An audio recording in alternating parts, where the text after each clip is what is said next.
Apresentar Brasil Agora. Apresentação, Tiago Varela. Agora na Rádio Brasil, Entrevista. É com muita satisfação que eu converso agora com a advogada, ela que é pós-graduada em Direito e Processo do Trabalho, a doutora Maria Lúcia Benhame. Doutora Maria Lúcia, muito bom dia. Bom dia. Doutora, queria repercutir com a senhora essa lei, né, 14.611, né, que obriga aí empresas com mais de 100 funcionários a enviar para o governo a lista completa de seus funcionários, de seus salários, como forma de desencorajar a diferença salarial entre homens e mulheres que ocupam as mesmas funções. Quem descumprir essa lei fica sujeito a pagar uma multa de até 3% da folha salarial. Explica um pouquinho dessa lei para a gente, doutora. Então, a legislação que a gente tem, ela na realidade, ela vem já, algumas medidas de uma legislação de 2020, 2021, 2022, foram feitas algumas alterações justamente para fomentar o trabalho da mulher, né?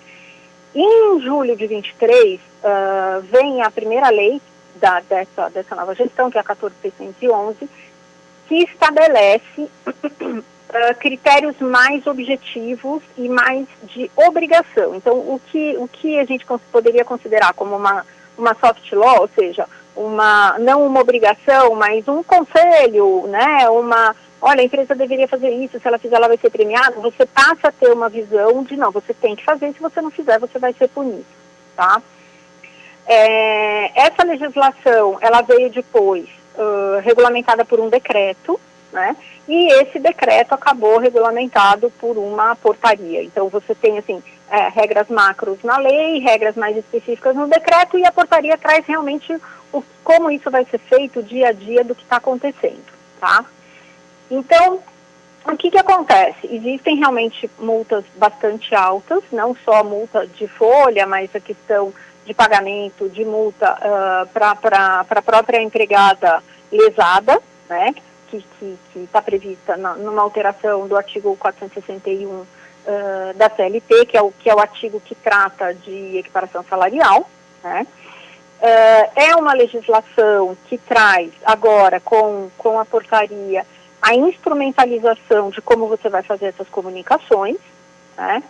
Então, está vigente, está no prazo, o prazo está correndo, o prazo para as empresas colocarem os dados é até dia 29 de fevereiro, né? E elas vão inserir isso numa área restrita da própria empresa. Quem vai publicar os dados realmente é o Ministério do Trabalho, tá? Então, você vai ter duas formas aqui. Todas as informações salariais, o CBO, que é o Código, né, Brasileiro de Ocupação, tudo isso o governo já tem acesso, tá? E ele já puxou isso do E-Social. Então, por exemplo, se a rádio tem mais de 100 empregados, o governo já foi lá, acessou o teu E-Social, já puxou todos esses dados remuneratórios. E agora, o que a empresa vai ter que colocar? São as questões das políticas, critérios remuneratórios, mostrando que ela não tem uma atitude discriminatória em relação ao posicionamento e ao desenvolvimento da carreira da mulher dentro da empresa, né? Lembrando, só um parênteses, que assim, claro, a obrigação de você não ter um trabalho discriminatório é para qualquer empresa, mesmo abaixo de 100 funcionários, né? Mas, acima de 100, você só vai ter que comunicar, fazer o tal do relatório da transparência. Mas a obrigação de você não ter critérios salariais, de promoção, de trabalho discriminatórios, isso, primeiro, está na lei, eu sempre falo, está na lei desde 1943, o artigo 5 da CLT, está na lei, desde a lei 9.025, que é a legislação que trata de discriminação, e agora o 461, se você olhar a alteração do artigo 461, ele não se restringe a empresas acima de 100 empregados, né? Tá? Mas a comunicação é para as empresas acima de 100 empregados. Pois é, como a senhora disse, né, isso já está na legislação, a senhora mesmo citou agora o artigo 461 da CLT, e mesmo com tudo isso, né, os dados apontam ainda essa diferença na remuneração entre gêneros, né, de acordo aí com dados do IBGE de 2022, a mulher recebe 78% do que ganha um homem em média. Para mudar isso, só alterar a legislação basta? Quer dizer, qual que é o caminho, além de alterar a legislação, que a sociedade tem para que esses salários sejam de fato equiparados?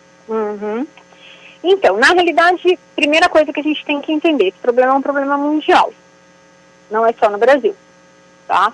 As mulheres ganham menos que os homens em praticamente todos os países do mundo. Raros são os que têm uma igualdade real.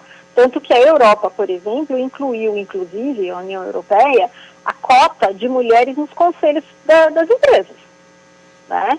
A cota de mulheres na diretoria executiva das empresas. Então, assim, é uma realidade mundial. E sendo uma realidade mundial, ela mostra que ela é um problema cultural. Como que eu resolvo problemas culturais? Primeiro, com a educação. Né?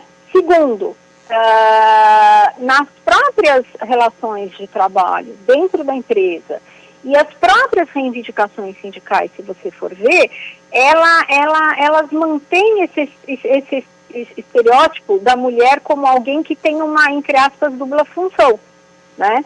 Então, se você prestar atenção, as pautas sindicais são pautas maternais. Como é que eu mudo isso? Com pautas parentais. Então, licença obrigatória para homens e mulheres quando nasce um filho. No mesmo período, é obrigatório.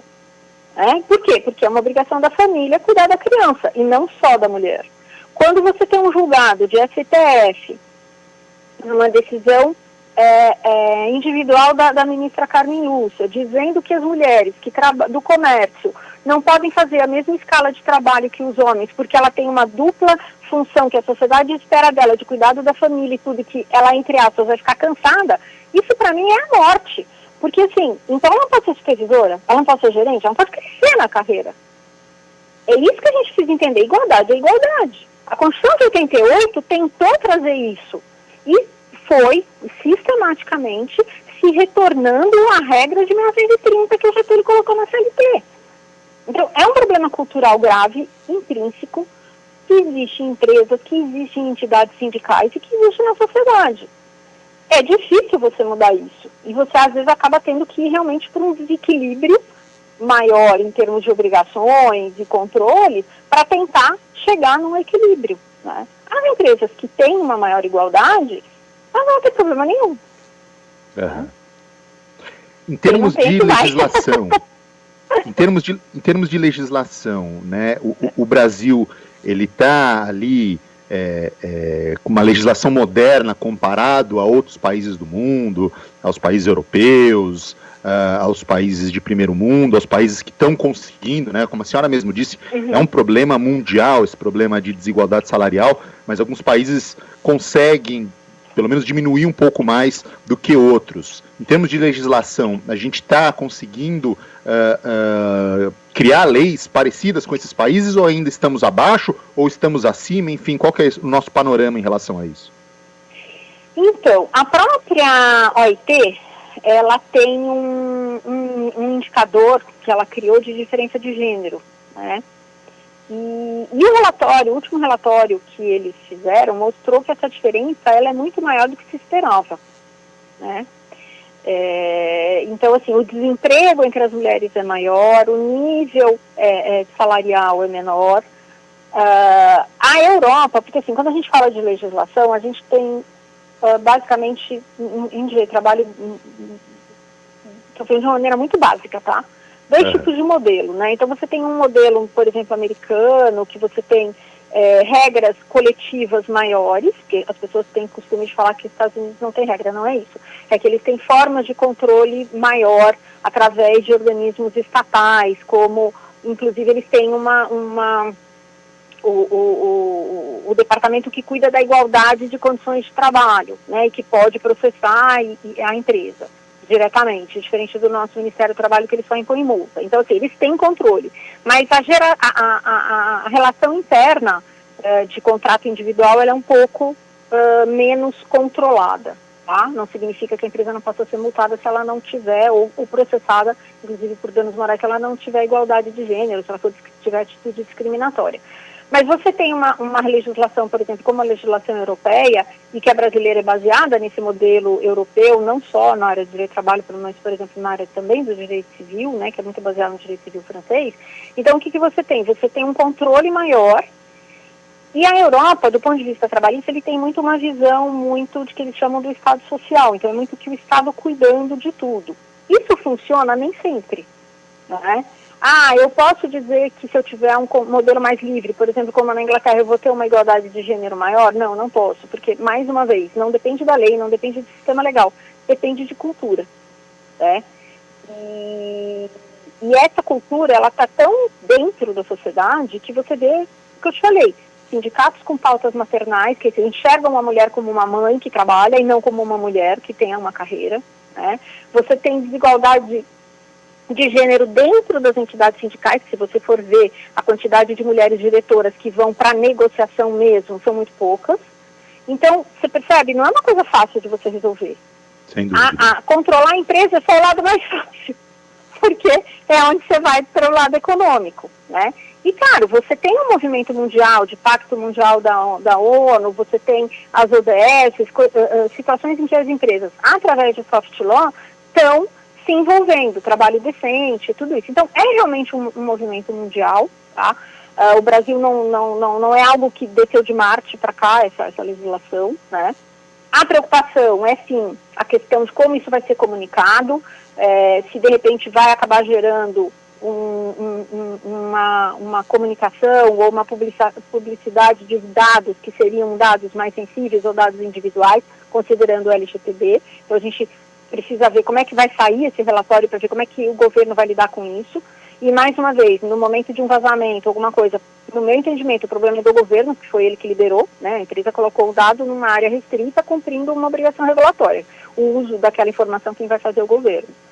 Então, assim, tá muito no princípio, né?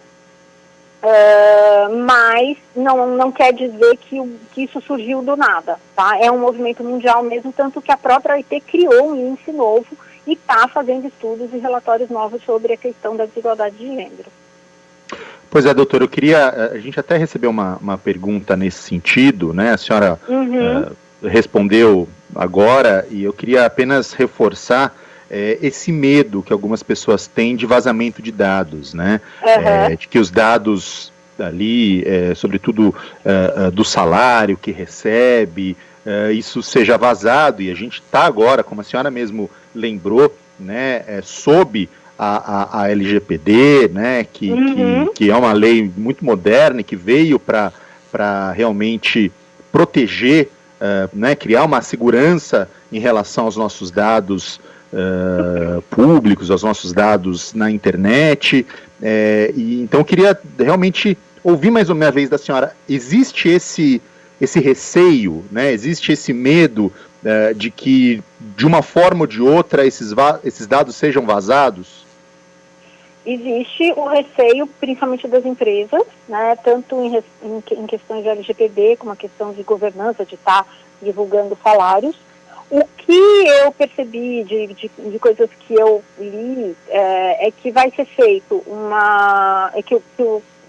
que a liberação pelo Ministério do Trabalho disso vai ser uma situação anonimizada, então não vai ser por pessoa, mas vai ser por um CBO mais genérico. Então, por exemplo, gerentes, diretores, todos juntos, numa mesma comunicação, através de médias. Então, qual é o menor salário num grupo, qual é o salário médio no grupo e qual é o maior salário no grupo. Alguma coisa nesse sentido. A gente só vai saber disso na hora que a gente vê publicado o relatório, infelizmente, né? Inclusive, até com essa preocupação, o Coralho, que é o Conselho Legislativo da BRH, que é a Associação Brasileira de RH, a gente está fazendo um evento que vai ser dia 21 de fevereiro, depois eu passo para a Priscila te mandar. Mas, assim, justamente a gente convidou uma pessoa do Ministério do Trabalho para falar, para tirar todas essas dúvidas, para mostrar realmente o que é, porque eu acho que quanto mais você comunicar, quanto mais você tiver acesso, mais esses medos ou vão diminuir ou vão se tornar concretos, mas é até bom porque você consegue eventualmente que antes da publicação os problemas que possam surgir sejam corrigidos, né? Mas existe sim esse receio, com certeza. 11 horas 34 minutos, quero agradecer demais a participação da doutora Maria Lúcia Benhame, advogada, ela que é especialista em direito do trabalho, em processo do trabalho. Doutora, obrigado pela entrevista, obrigado por conversar aqui comigo e com o ouvinte da Brasil. Tá bom, obrigada a você pelo convite. Agora 11 horas 34 minutos.